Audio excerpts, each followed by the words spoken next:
Thanks for tuning in to Minds of Tomorrow. I'm your host, Luis Acevedo, and with me today I have Boof Chief. He is an NFT artist, he's a musician, he's a producer, and he's into cryptocurrencies. So thanks, man, for coming on the show. I really appreciate it. I appreciate it, man. I appreciate you having me on. I'm excited to, get to talk about NFTs and NFT music and whatever else you want to talk about, man. Right, man. So let's just jump right into it. So how did you get started in like crypto and NFTs? Well, crypto in general is back in 2017, when they had that bull run or whatever. And, I heard about that and I bought a little bit of Bitcoin and like Ethereum and maybe some Litecoin or something like that. And then I never did nothing with it. I just sat on it, kind of forgot about it.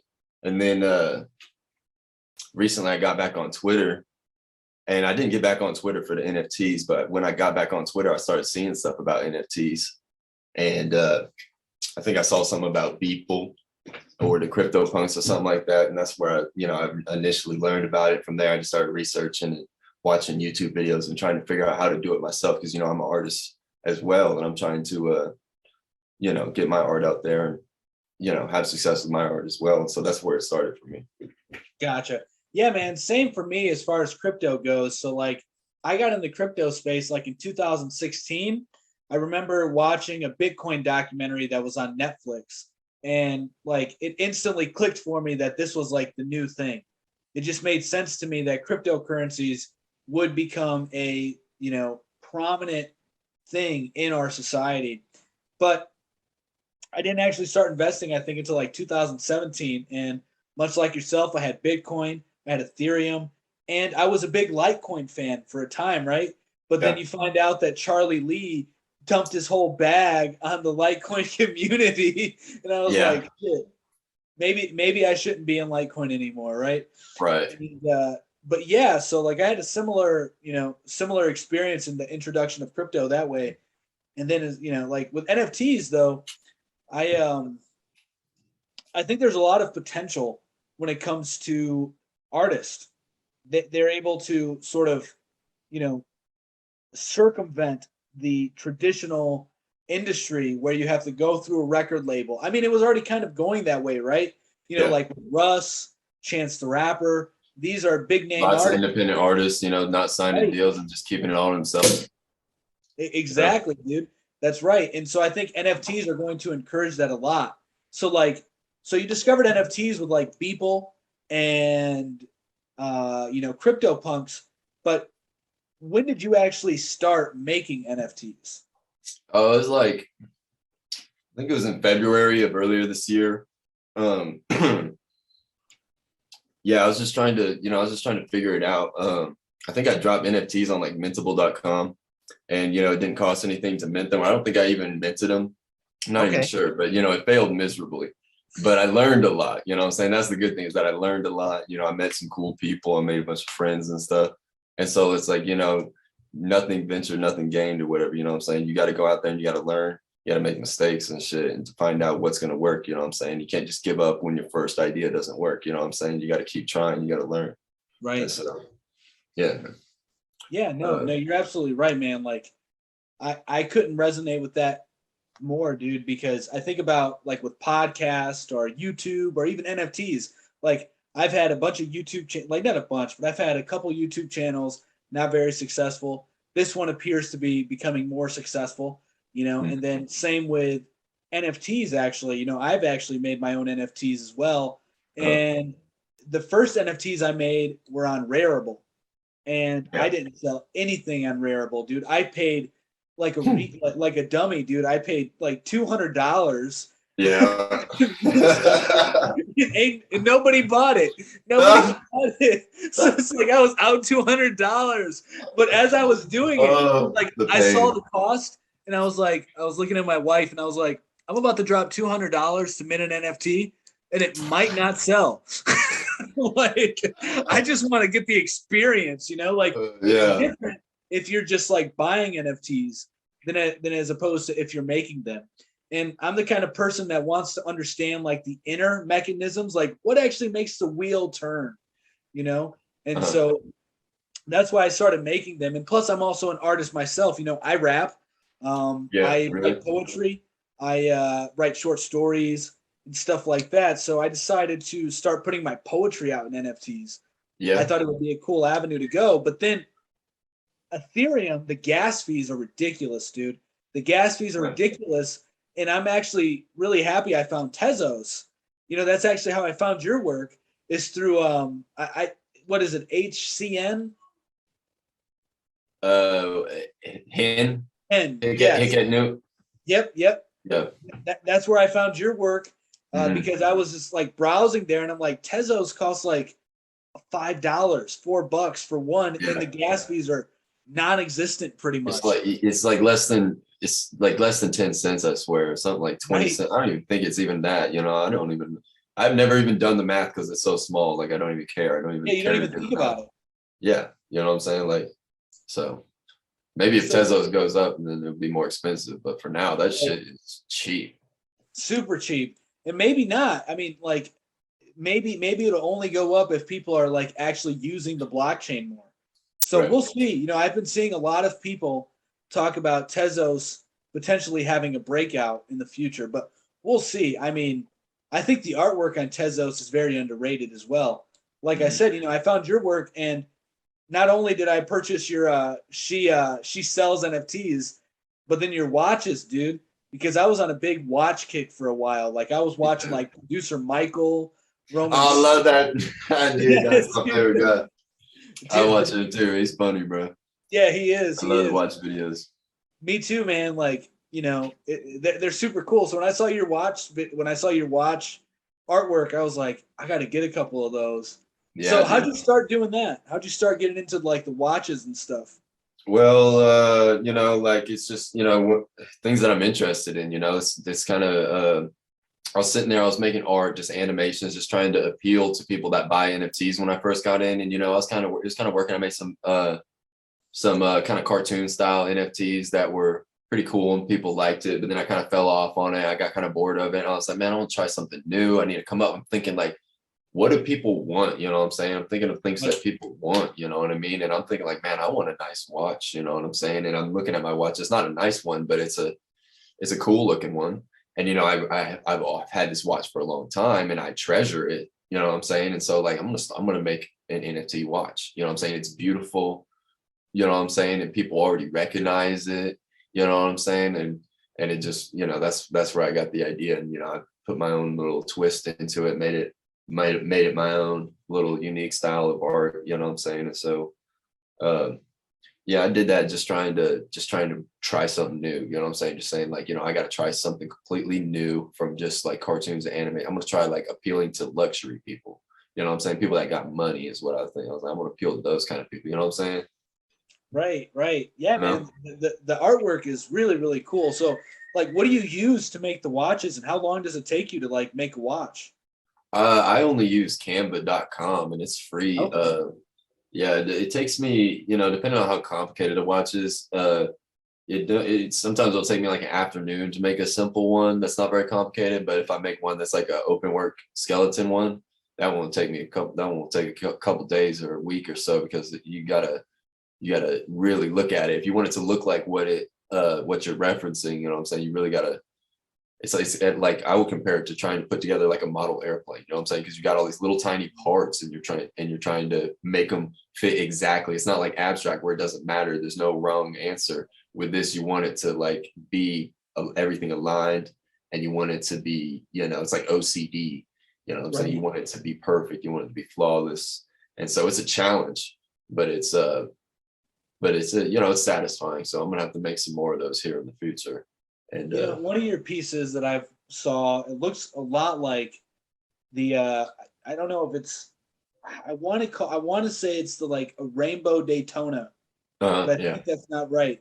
Maybe it is. But the Rolex, like you have one of the watches that have, you know, it has a red and a blue tint on it. It reminded me of one of those a Rolex. I can't think of the name exactly.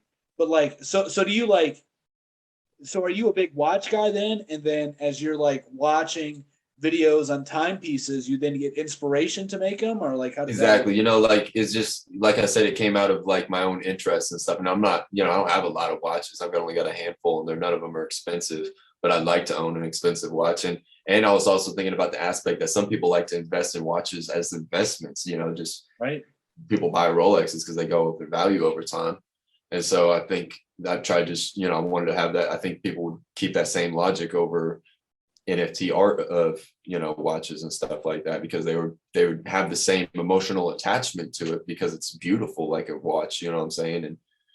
And they're holding on to it for the same reason to because it's going to go up in value, they hope. And so I think that I think it's just a good idea. You know, I had to try something new, and you know, there's nothing stopping me from making my own little NFT watches out of my own, you know, Aldeo, which I've always gone by, you know what I'm saying? So, you know, I just had to try it and it worked out pretty well. So Yeah, man. soon.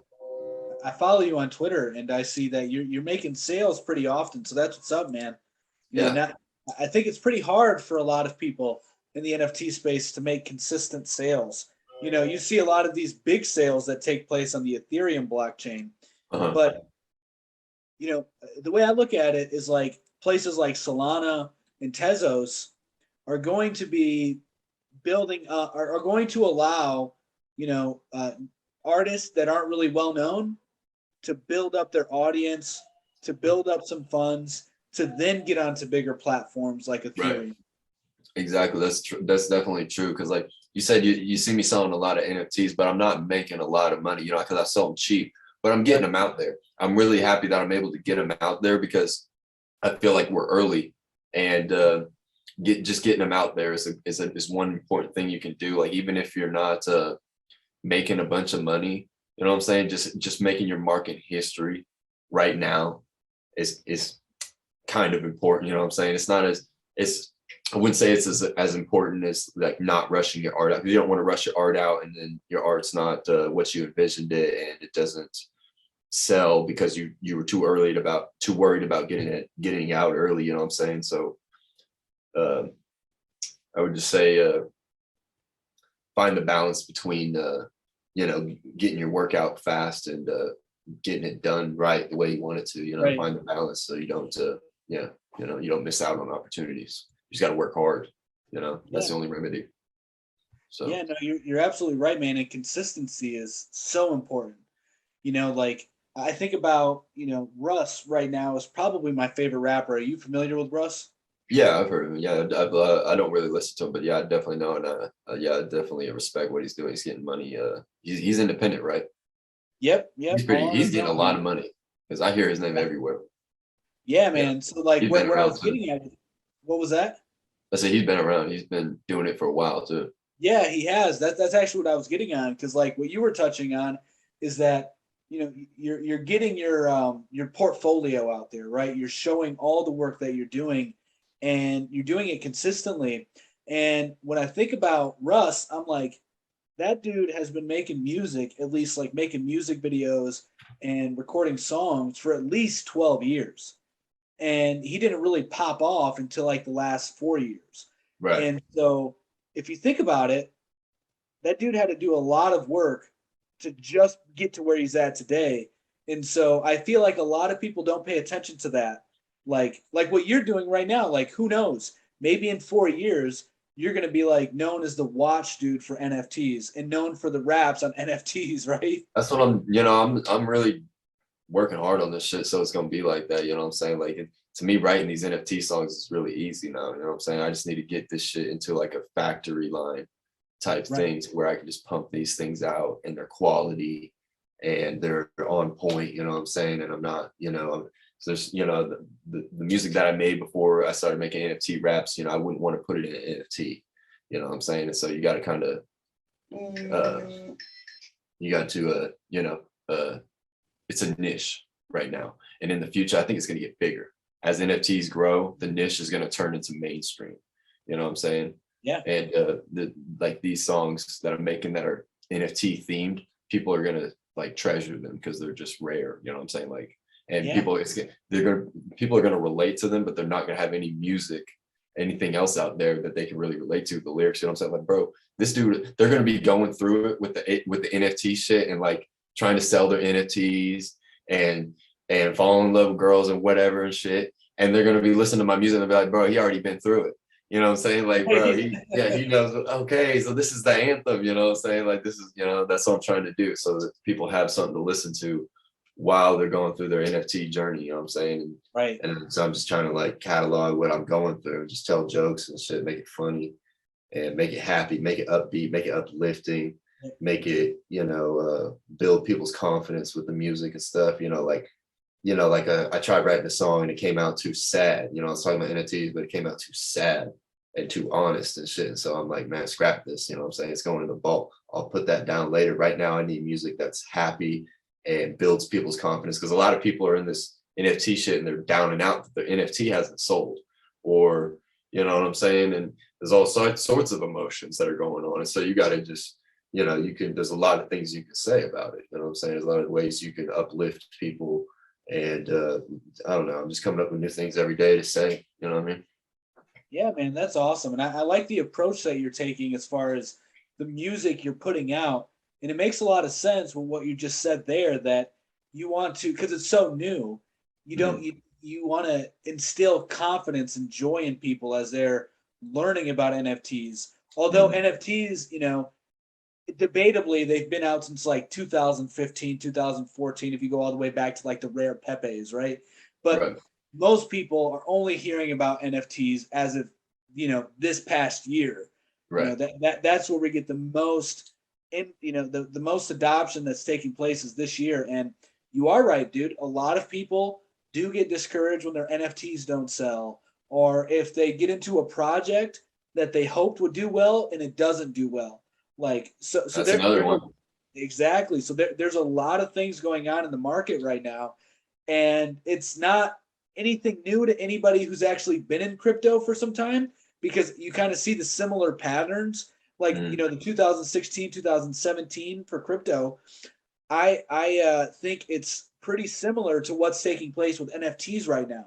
Right? It's like that. It's like analogous to what took place in 2017 for crypto. So what you're doing with the music, man, it's good. You know, like the vibe that you're going for. I like it. You know, when I first heard she's selling NFTs, it was like when I first found Tezos, man, it was like a few days into it. And I was like loving Tezos because I think the artwork on there is so undervalued and so unique. And I was like, dude, this is an NFT rapper. Like, not many people are doing this. And the people who are doing it, it's hard to explain. It is like, it's funny you say that, you know. I was talking to my dad today. I was like, you know what, Dad, I got an interview tonight, you know, for my show, and I'm interviewing an NFT rapper. He was like, an NFT rapper? It's hard to explain.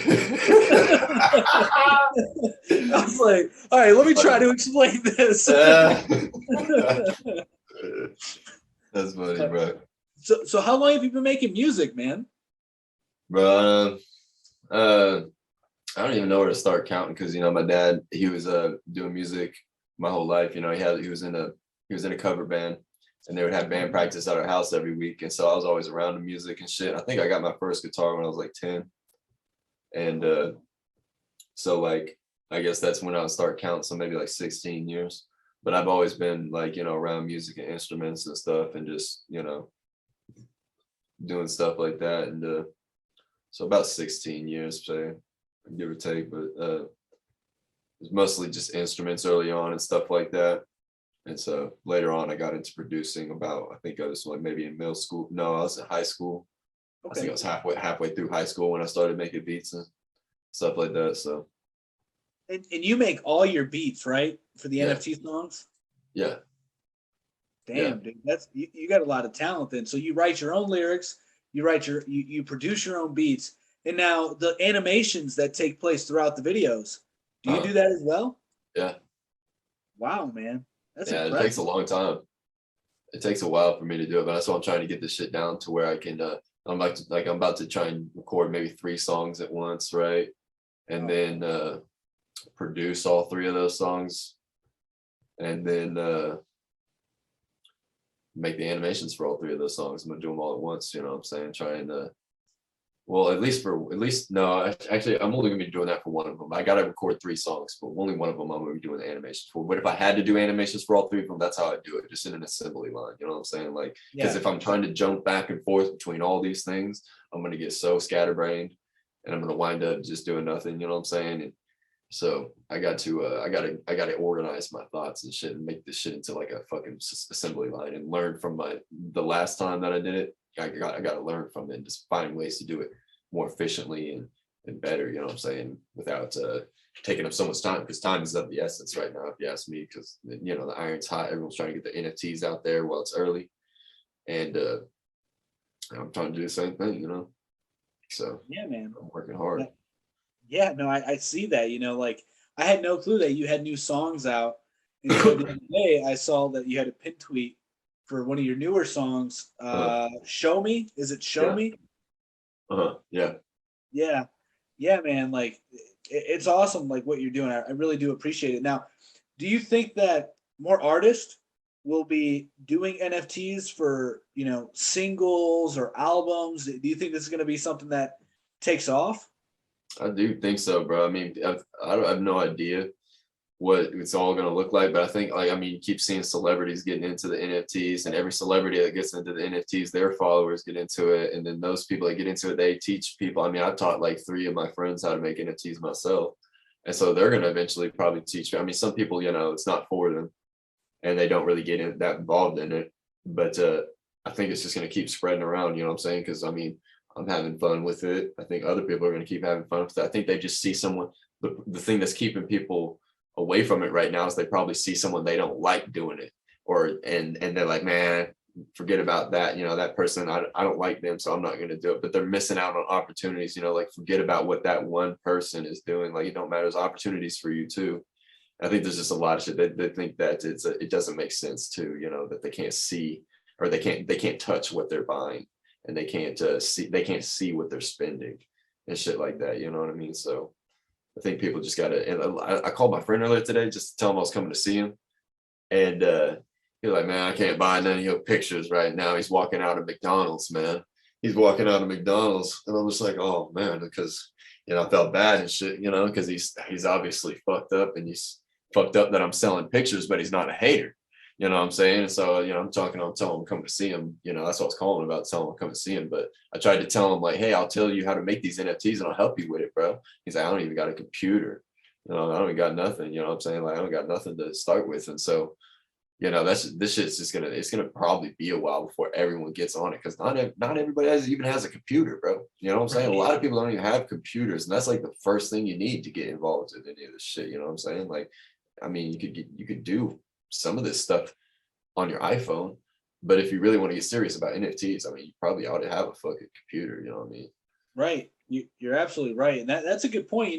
One of the live streams I did the other day, it was actually yesterday from today. So today's November 4th.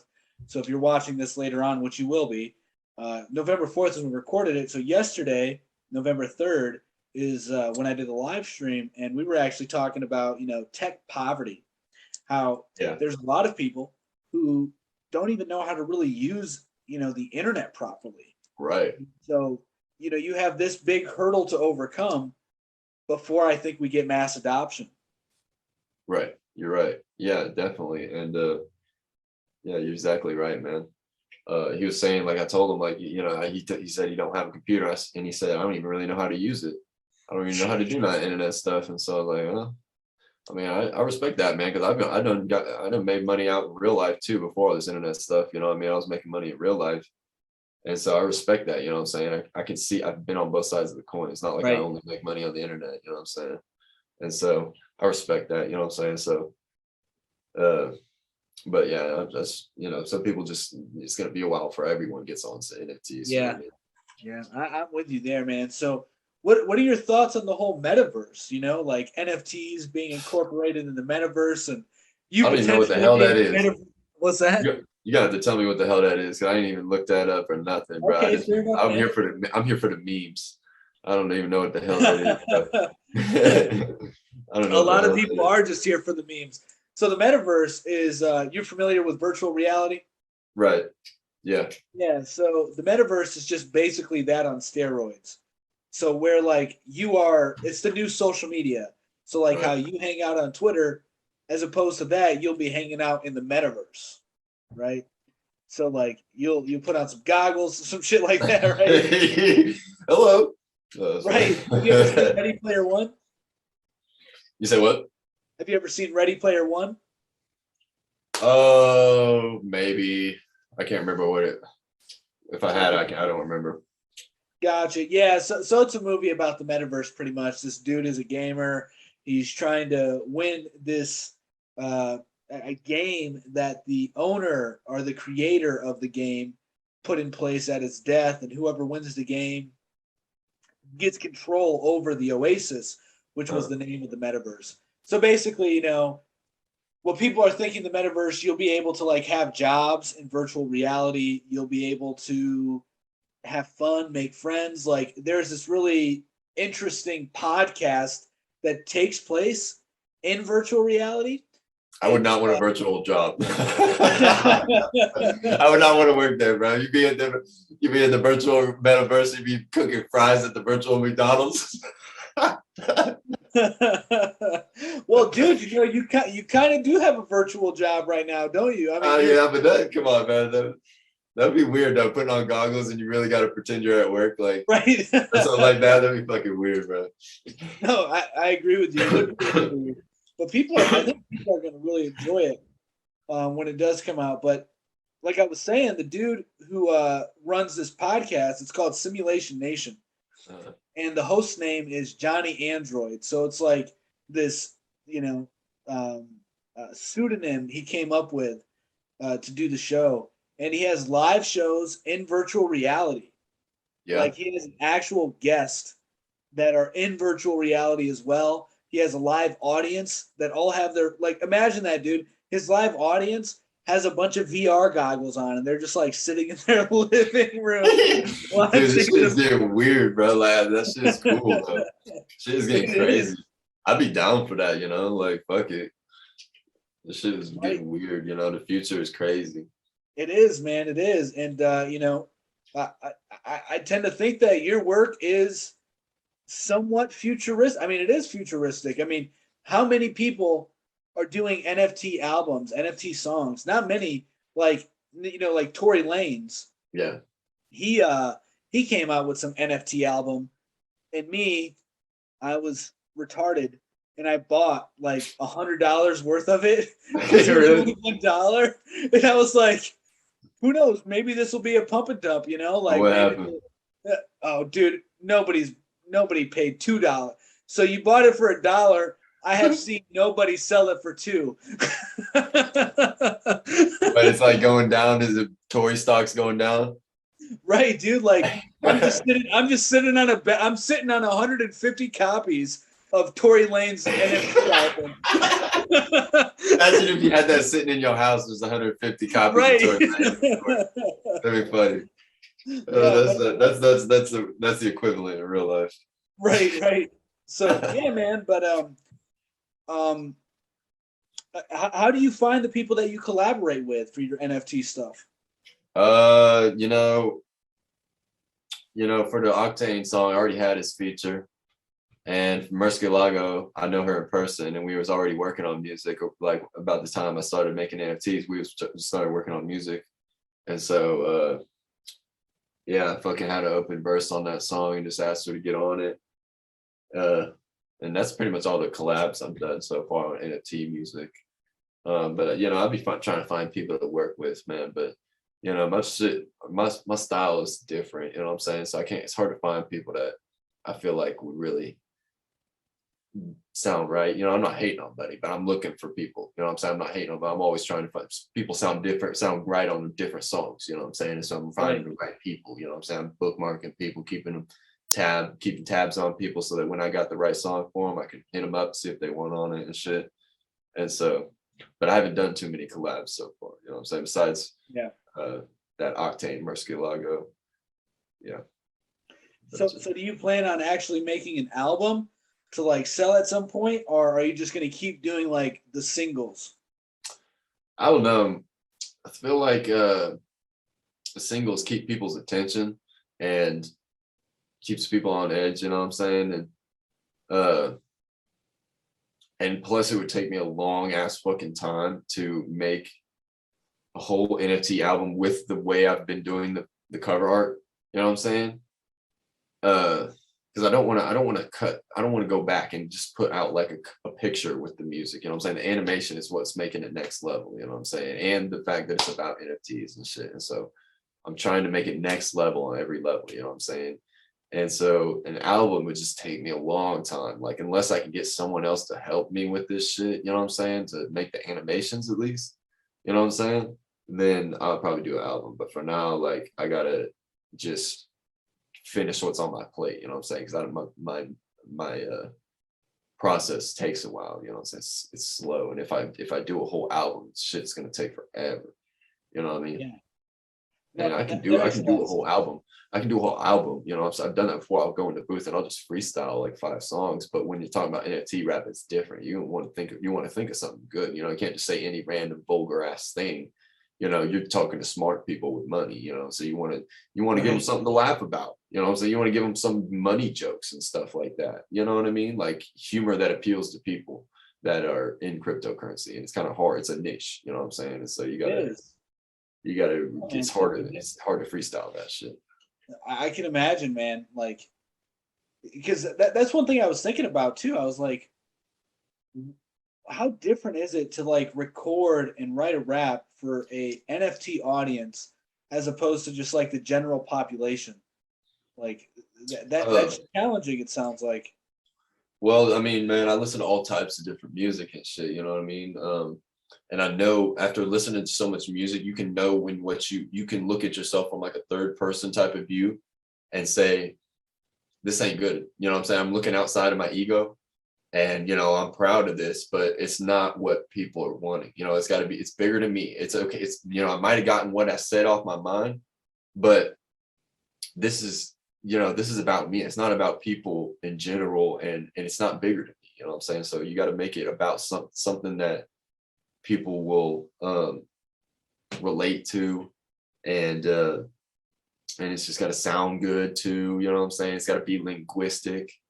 I mean, because these NFT songs, it's not hard to write something that sounds linguistic when you're rapping about NFTs, but and compared to traditional music, I could say whatever I want in my NFT music, it doesn't matter. But what I'm trying to do is just be positive and uplifting. I'm not trying to like censor myself to where I don't curse or I don't talk about anything sexual or something like that. But I'm trying to, there's lots of things that I'm going to avoid, you know, like certain curse words that are obviously curse words that are demeaning to women. Like I'm leaving that in traditional hip hop because that's, you know, I just don't want to do that. You know what I mean? I could, I don't want to. And then lots of other things, you know what I'm saying? I'm leaving in traditional hip hop, like, you know, just anything that's negative, anything that's real too negative, you know what I'm saying? I'm leaving in traditional hip hop, and then with an NFT rap, at least to start it off, you know what I'm saying all positive, and it's not like it's PG, it's like PG-13, you know what I'm saying? Not too much, you know what I'm saying? But it's still something people can enjoy, something they might even play on the radio, you know what I'm saying? They play at the club, and it's not something they play like at the bando, you know what I'm saying? Like, Hey. you know, I don't want to put that out, you know what I mean? Like that's you know, too much, you know. So I don't want shit to be too real, you know what I'm saying? People get scared or because it's going out forever. You can't just take it down like a song off Spotify, you know what I'm saying? So you gotta be careful about what you're saying, you know what I mean? You don't want to say anything to, you know, incriminate yourself or anything, you know what I mean? So yeah, no, I get it, man. So like, I'm sorry if I already asked this question, but when did you actually like, what got you into like hip hop and rap? And then how did you end up making, you know, NFT raps? Man, back in the day, fucking, you know, I was just my dad would make music and stuff, and he didn't let me listen to rap music, and I eventually got a hold of it, like an Eminem CD. I found one somewhere, and you know, I'd heard rap around it a couple times and stuff, but I never just had a chance to just sit down and listen to it by myself. I had some Eminem CD and I was listening to that, and I just hadn't heard some shit like that. And he was talking about crazy shit, and it was just different. You know, I'm used to listen to rock and roll and jazz and blues and stuff like that, and then I heard some rap music and it was different. And you know what I'm saying? So listening to that. And then from there, you know, me and all my friends, we would just smoke weed and try and freestyle rap in the car when we were riding around and just having fun, you know, when we was in high school and stuff. And that's, you know, that's what we would do, just having fun. And then when I moved to Oklahoma, like in halfway through high school, one of my friends put FL Studio on my computer, and he showed me like a basic tutorial how to make the beats and stuff. It was real simple to me. And the first beat I made sounded really good. And like, or at least to me, it didn't have no melody, but to me it was cool. And I took that to school and I like showed it to people, and they was all like, whoa, you're so cool. And still to this day, all these people I knew in high school in this small ass town think I'm some cool ass guy because I was doing music in high school. It's like, you know what I'm saying? Like, it's not even that big of a deal, but they had never seen that. Anyway, so yeah, I've been doing beats and music ever since then. Just, you know, back in Kansas City, working with people, selling beats to, you know, pay rent and shit like that. And selling t-shirts and shit, you know what I'm saying? I've had to work with people that are like, you know, like people, man, you trying to work with people, all you're trying to make is $20, right? You know what I'm saying? Like, and people, they come in there and that's their last $20, right?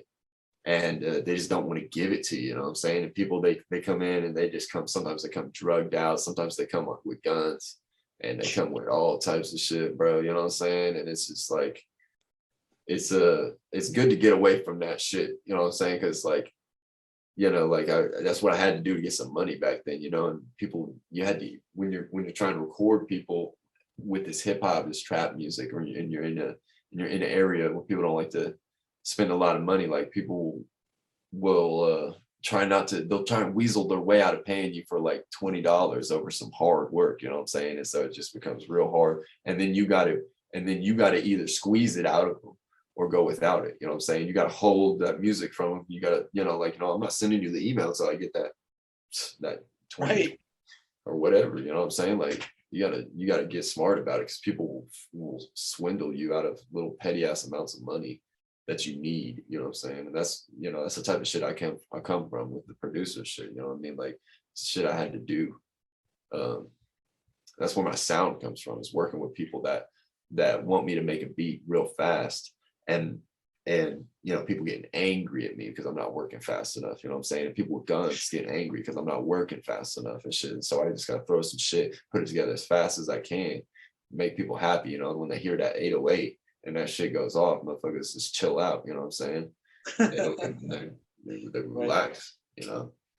So like, so what's the craziest story you have when you were just producing and recording people? oh, one time I recorded like 6 dudes with guns, and they were all just like rapping everything about just shooting people and stuff, and just shooting guns, all sorts of crazy shit like that. And I still got that file.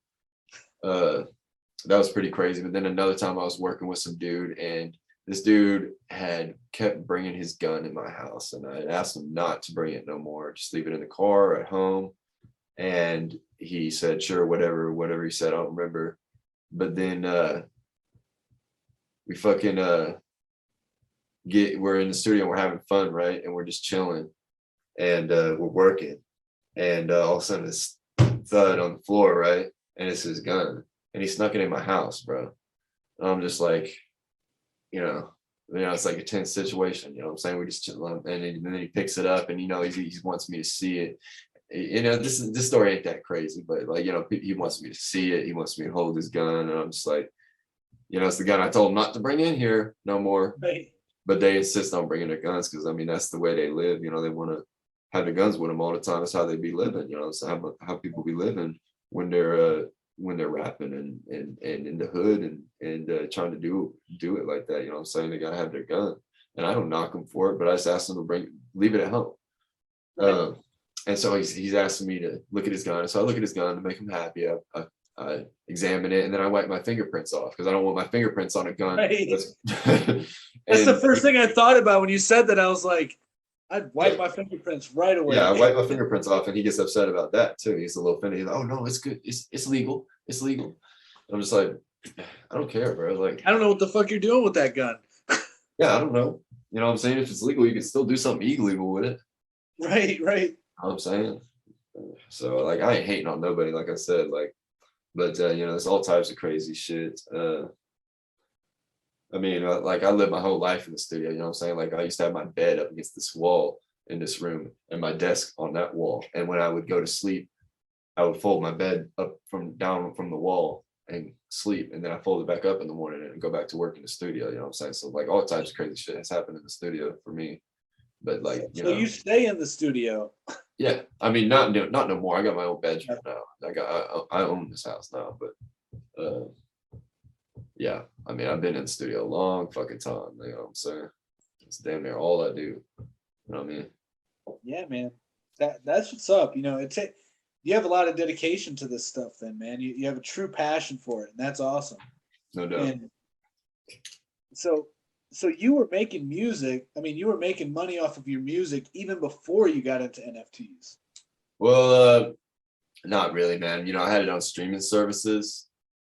Uh, like my music, the streaming, so I wasn't really making nothing, but selling Okay. beats for selling beats in studio time. Yeah, it was for engineering people and recording them, producing their music for them. Yeah, I was making money doing all that and selling t-shirts and shit.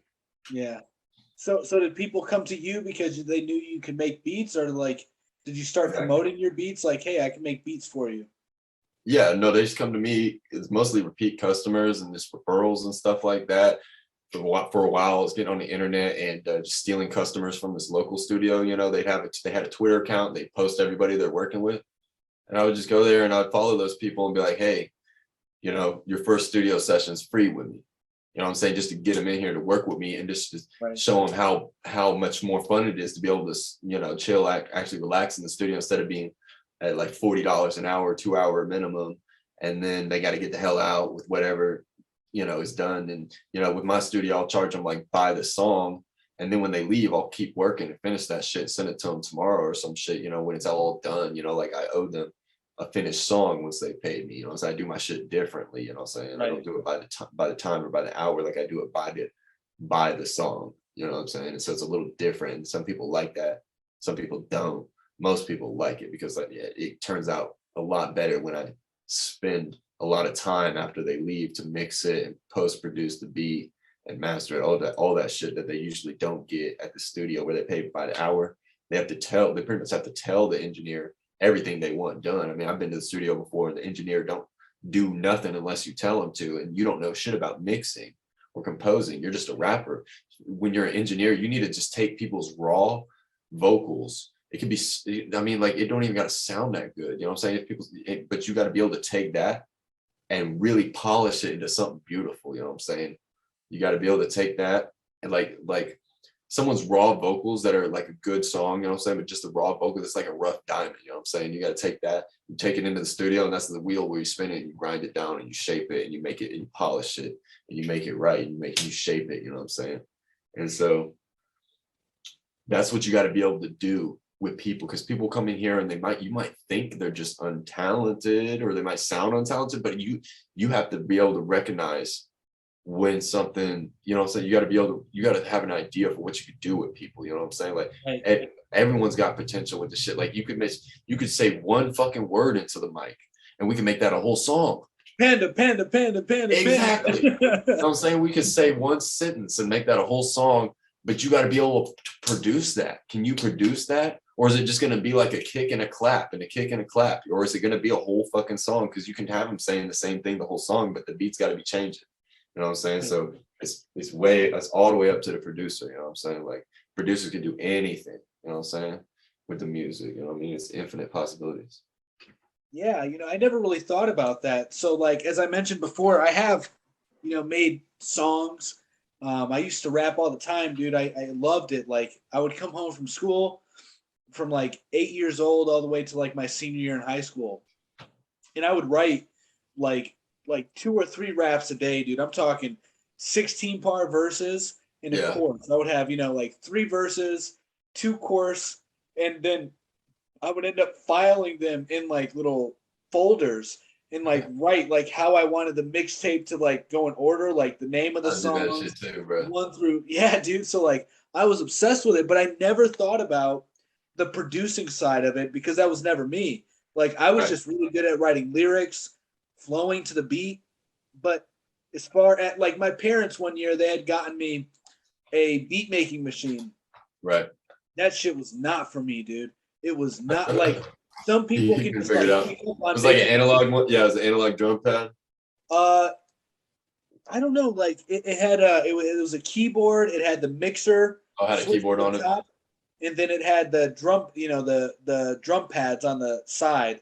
Oh yeah. But like some people pick up on that stuff quickly, and it just wasn't for me, man. So like I I didn't wasn't even very good at those analog ones, man. I could never figure know. those out very well. I mean, I can make a beat. I can make a beat on a beat pad, but not very well. You know what I'm Right. saying? But what were you saying? Yeah, so I was just basically saying that I didn't realize how much went into the producer aspect of it, and I don't think that that gets enough credit, man. I really don't. I don't think the producers get That's enough true. credit for what they do, especially after what you just said. Yeah, I mean, the producers are always back, like behind the scenes. I mean, nowadays Right. you kind of see more producers shining, and that they get their name like up front with the artists and stuff like that. But most of the time, yeah, nobody even knows that producers exist. A lot of the time, like people don't even know what the fuck a producer is. You know what I mean? Like they just think that shit just comes out of thin air or something. I don't even know. You know what I mean? Like um, you never rarely ever see the producer in the music video and shit like that. You know what I mean? That's only more recently becoming popular when now that producers have their own followings and clout. You know what I'm saying? Now they're starting to get features and music videos and shit like that, becoming their own little personas and shit without having to be a vocalist. Right. So But do you think that producers are going to start making just like NFT beats that they can then sell, as opposed to like the way it's structured now? yeah, I think I was talking to someone earlier before I had this interview. I was talking to someone about how people are already buying melodies and drum packs and sound kits and already stuff like that. But they're doing it from these platforms that are probably middlemaning them and taking a cut. And then I think eventually that they're gonna find their way to sell their stuff as NFTs and cut the middleman out, just like we're doing with everything we do. People selling drum kits and stuff. Like I looked at a producer, I think it was Illmind, a producer named Illmind. He was selling his drum kits. I'm not sure if they were NFTs or not, but they might have been just drum kit NFTs. He might have figured out how to do that. And so, I mean, yeah, I think in the future there's going to be like a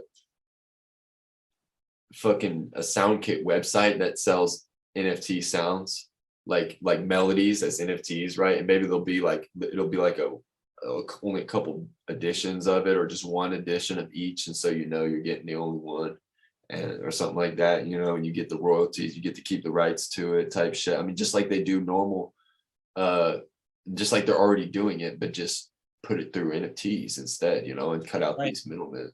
And so I think that shit will. Eventually. I think there'll be like a marketplace that's like super rare, where you have to get approved to get on, and then from there you can sell NFT sounds. And I think that shit will probably happen in the future. You know what I'm saying? And they'll be selling beats and melodies and all sorts of drums and sound effects and everything. You know what I'm saying? But it's just going to be with NFTs. Yeah, that makes a lot of sense, and I think about big name artists, and I feel like it would be a really, really popular thing among them. Like, think about like a Lil Wayne, right? If he was Right. like, I want to get an NFT beat that's like super rare, then that motherfucker can just sit on it for a long time. He doesn't even have to do anything over it. So like, it becomes extremely valuable, and then you put his lyrics over it. Well, then uh, the NFT would probably be even worth more. Right. I mean, who knows, man? We don't even know what the fuck, anything's possible, Right. with this music NFT shit. We don't know, man. You could be sitting on gold mine with that idea. You know what I mean? Like, Yep. we just don't know, man. We're Yeah, going to man. find out. It's super exciting that we're so early to this. Like it's. I think everybody should look into it a little bit. Like I was telling you earlier, like I was talking to my dad and I was like, I'm interviewing this NFT rapper. He was like, what the hell is an NFT rapper, right? And so I started explaining NFTs to him, and he's an Yeah. entrepreneur. He's into real estate and he's into other businesses as well. And I started telling him how he can incorporate NFTs into his businesses. And that's like when it really clicked for him. He was like, oh, wow, that makes a lot of sense. Like it's more efficient and, you know, like it just makes a lot of sense. Yeah, you don't have the middleman. You don't have to fiddle with middlemen. Right, right. Yeah. So, who's your favorite artist right now, man? You got a list of like favorite artists that you like, or one in particular that you're like obsessing over? I know I kind of do that with my music. You know, I find a song that I really dig and I'm just like repeating it like 10, 15 times. Man, you know, I'm listening to O3 Greedo lately. Man, I listen to so many different fucking artists. It's like I don't even know which one to shout out. You know, like I listen to Shorty Shorty. Listen to I listen to everything, bro. Like just all sorts of shit. Anything that comes across me, like you know, I've been pumping some Kanye, some I don't know, even some old alternative music and shit like that. Just trying to get my mind right, you know, trying to clear my head. I listen to Benny the Butcher, shit like that, you know, just anything, man. You know, I don't got no, I mean, I won't listen to no country music. That's the only thing I won't fuck with, you know what I'm saying? Other than that, you know, I keep an open mind and just listen to whatever, you know. That's what's up, man. So where can people find your work and stay up to date with what you're doing? You know, just Boof Chief on all platforms, you know, on Twitter, Instagram, YouTube, Spotify, all those platforms. And then you know, I'm Boof Chief on Hicket New and OpenSea. And yeah, just go check me out, Boof Chief. And also my producer name is All Dayo. So go check that out too. You know, that's where you can on all platforms you can see my producer shit, just mostly just my beats and t-shirts and stuff like that, my merchandise and clothing line and stuff like that. So all Dayo. All Dayo. Yes, sir. Awesome. Now, before I let you go, you know, I should have asked this question at the beginning because your name is so fascinating. Boof Chief. Yeah. How in the hell did you come up with that? Man, I don't know. I saw some like random ass old tweet or something. Someone said the word Boof Chief. I didn't know what it meant. I was like fucking middle school or something. I thought it was funny as fuck and cool name. So I started calling myself Boof Chief. And now it's kind of just like short for booth, like the sound booth, you know, where you record at. And Chief, just because like Kansas City Chiefs, you know, like that's the team for my city. So like whatever it fits, you know, people like calling me Boof. I like being called Boof, and so I just go with it. You know what I'm saying? And you know, it didn't really people mainstream people didn't really like it, but it seems like people in the crypto community kind of like it. So I'm still rocking with it. You know what I'm saying? I'm always gonna be Boof. That's what's up, dude. The crypto community is the future, anyway. So mainstream will catch up eventually. Right. Facts. But man, it's been a pleasure speaking with you. It's been a lot of fun. Sure. You know, I like the ideas that we were riffing here as far as like the beats go and stuff. Very fascinating stuff, man. So, you know, keep up the work. I'll be sure to put the links to all of your work in the description once the video is posted. That way people can easily access your work and find it. Yeah, and you know, full disclosure, I think I mentioned this earlier, but I am an owner of some of your NFTs. You know, I got a couple of your NFT songs, got a couple of watches, man. So, you know, I am a supporter. And I think what you're doing is pretty cool. So thanks again for coming on the show. Yeah, bro. Max love, bro. I appreciate you for real. Of course.